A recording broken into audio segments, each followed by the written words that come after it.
Let's get this whole thing started. The program's officially going to begin when I ring the gong. Are you ready? Ready. Good evening, and welcome to the City Club of Cleveland. I'm Dan Moulthrop. I'm the Chief Executive here. I'm also a proud member, and it is my privilege to welcome you to our event tonight, celebrating the lessons and legacies of Gay Games 9. Being located downtown during GG9, all of us here at the City Club witnessed firsthand a significant transformation of our city. We were honored to partner with the Cleveland Foundation to host a conversation with Olympic diver and GG9 ambassador Greg Louganis. And it was the first time the pride flag graced the stage here at the City Club. None of this could have happened without GG9, and that is one of GG9's legacies and one of the great gifts of GG9, I think. Before you learn more about other lessons and legacies from GG9, we're going to hear from two important community leaders without whom GG9 might not have happened in Cleveland. Ron Richard, President and CEO of the Cleveland Foundation, and John Paturas, President and CEO of the Akron Community Foundation. Ron? Good evening, everyone. Thank you for being here. It's you braved the cold. It's cold out there, but it's very warm in here with all these loving people. Cleveland Foundation was honored to be the first presenting sponsor in Gay Games history, building on really a century of standing up for what's right on a whole host of issues. Of course, the games featured impressive and entertaining sports.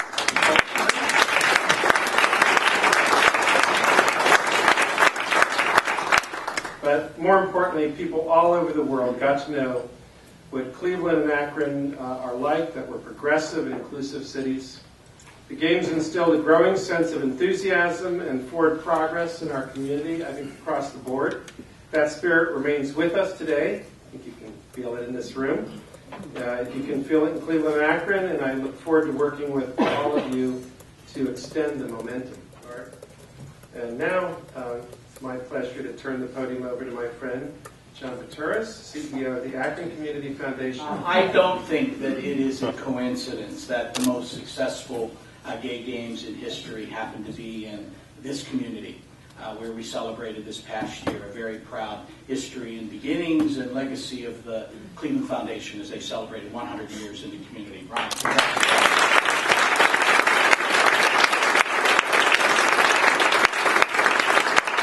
We are equally proud that in Akron, our Gay Community Endowment Fund proudly was one of the very first charitable funds of its kind, not just in the state of Ohio, but anywhere in the United States of America.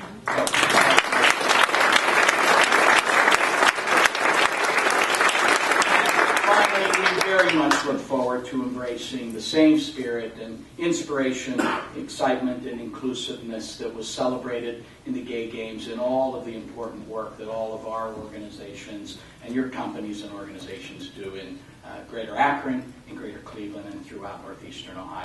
Thanks, everybody, very much. It's now my great pleasure to introduce our moderator for this evening, a man who, as soon as he opens his mouth, needs no introduction. But until then, I will tell you that it's IdeaStream's David C. Barnett. So, first of all, we're going to talk about the lessons and the legacies of Gay Game 9. And John Grafton, to my left here, is board member of the Gay Community Endowment Fund of the Akron Community Foundation, and since Akron often gets second billing whenever there are Cleveland-Akron collaborations, we're going to start with him.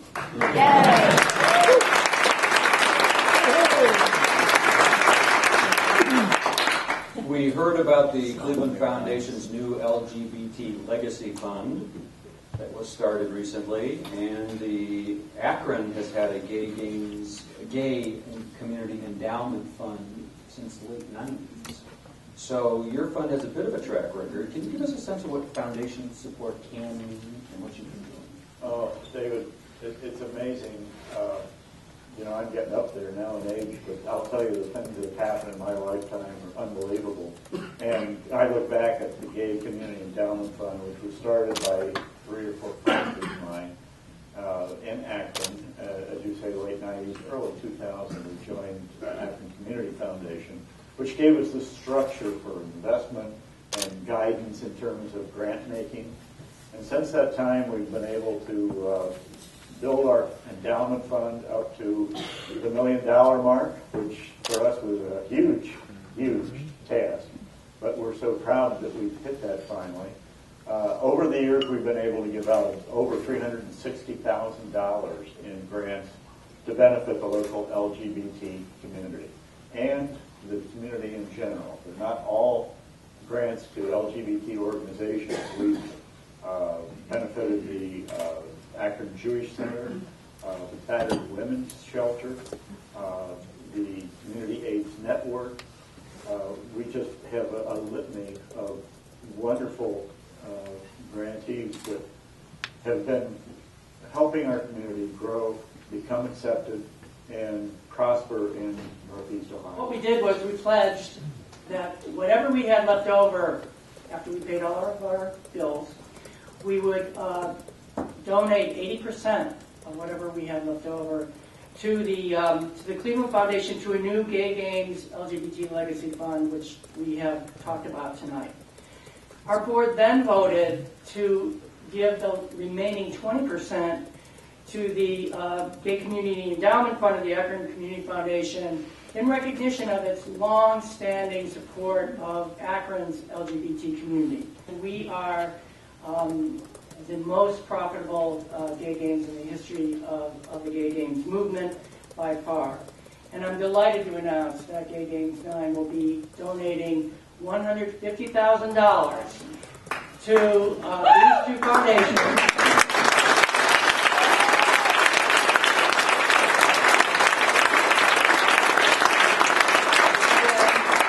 Repeated enough, have both been long-standing supporters, proactive supporters of the LGBT community in Northeast Ohio. So Ron and John, do you want to come up here?